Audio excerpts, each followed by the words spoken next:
Arguably the most dominant weapon over the last few months of Fortnite has been readjusted, so let's take a look at the changes to the hand cannon and try to determine its current strengths and weaknesses. In the patch notes for the hand cannon being nerfed, it says hand cannon. Epic rarity, reduced environmental damage from 150 to 100. Legendary rarity, reduced environmental damage from 157 to 105. So the change to the hand cannon is very simple, but the impact it provides is so much more complex. As I talked about in my video about what made the hand cannon great, one of the biggest advantages of the hand cannon was its ability to one-shot wood at any point and also one-shot brick and metal for an extended period of time. In order to understand how effective the hand cannon is currently at destroying builds, let's refresh our memory on the strength of wood, brick, and metal. Wood walls start at 90 damage and every half of a second gain an additional 8 damage. Brick starts at 99 damage and gains an additional 9 damage every half of a second. And finally, metal starts at 110 damage and gains an additional 8 damage every half of a second. Now that we know this, let's move on over to the quick maths board in order to better analyze this information. To keep things simple, we're going to assume we're using the gold hand cannon, meaning our environmental damage is 105 per shot.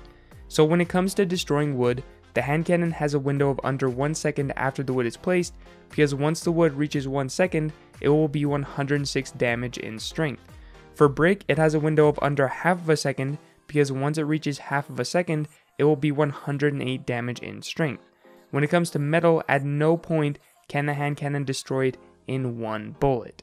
Okay, so the hand cannon can't destroy metal anymore, big deal.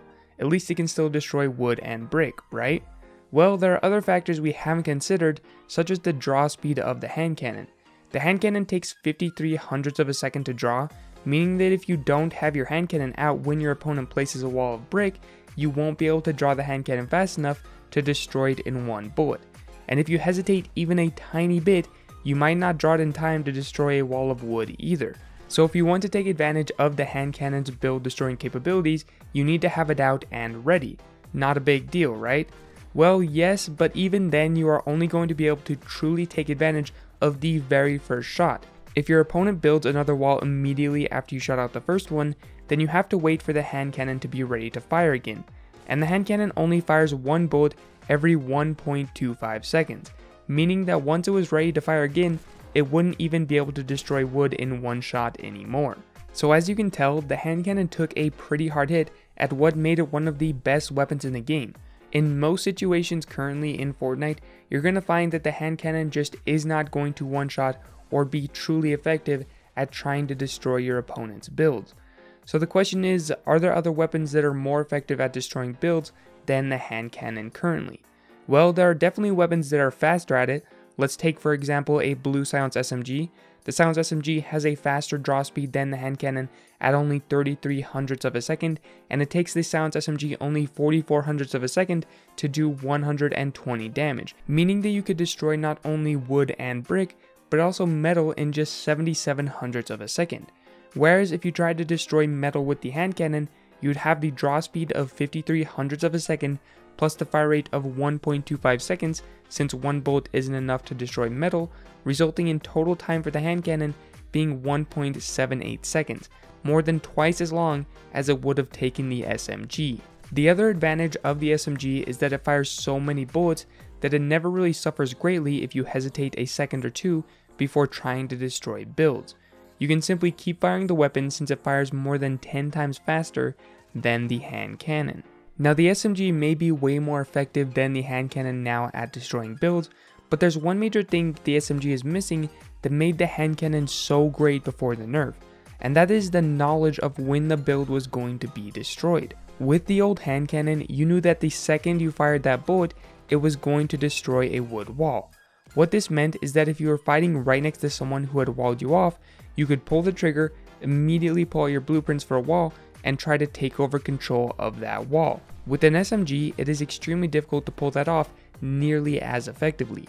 At any given point, that wall could require you to fire 4 or 5 or 6 SMG bullets, so you're never really able to quickly switch to your build because you don't know exactly when the wall is going to be destroyed. The other thing that the hand cannon used to provide that the SMG does not is the major advantage of surprise.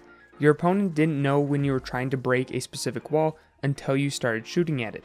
So with the hand cannon, they had no real chance to react because by the time they heard the bullet fire, you already gained control of their wall. With the current state of the hand cannon, as we addressed earlier, that play isn't going to happen nearly as much because you have to be in the perfect situation right when a build is placed.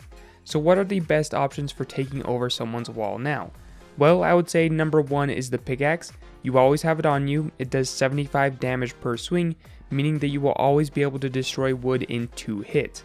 The downside of the pickaxe, however, is that when you pull the trigger, it doesn't hit immediately like the hand cannon. Your pickaxe has a swinging animation, so you have to be able to anticipate exactly when the pickaxe is going to hit so that you can quickly switch to your wall and try to take it over.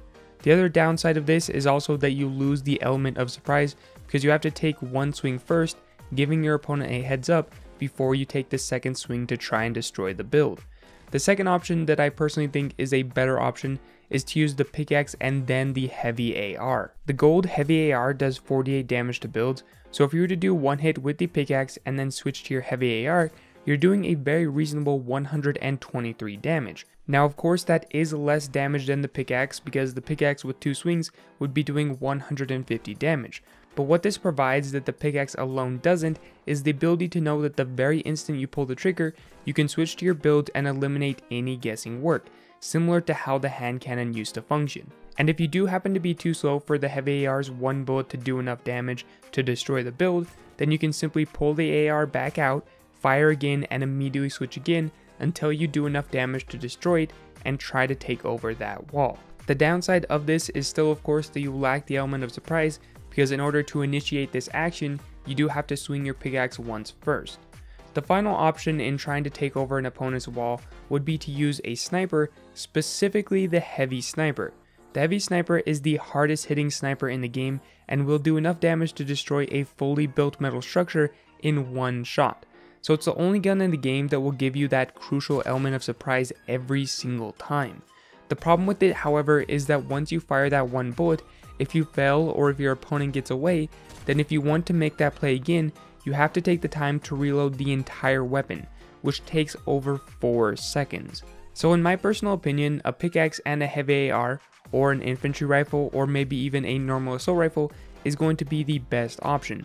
It allows you to have multiple attempts at taking over the wall without having to reload all of the time, and it still grants you a lot of the benefits we're looking for that the hand cannon used to offer. When it comes to the hand cannon, I would say that its days of taking over builds is behind it.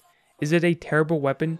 No, it still does a ton of damage to opponents, rewarding those with extremely good aim, but it definitely isn't what it once was. I praised Epic for their changes to the hand cannon when it became incredibly powerful, and I still believe they were good changes, but I also think that the nerf to the hand cannon was a good change as well.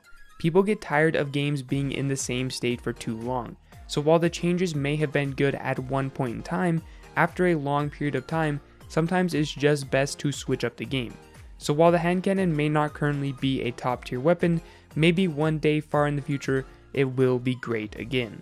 Anyway, that is all that I have for this video. I hope that you found it informative.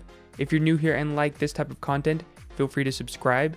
If you would like to support me when spending V-Bucks or buying games in the Epic Game Store, you can do so by using my code Flamm.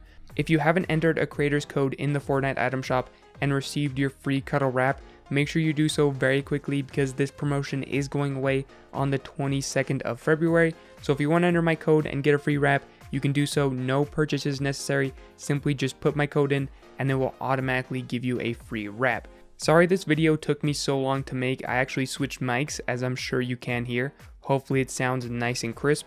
If you're interested what mic I'm currently using, I'll put it down in the description. It is a pretty expensive mic. If you're interested what mic I used to use, it's called an Audio-Technica AT2020. I'll put that in the description as well. But if you made it to this point in the video, thank you so much. I truly do appreciate it, and I'll catch you all in my next video.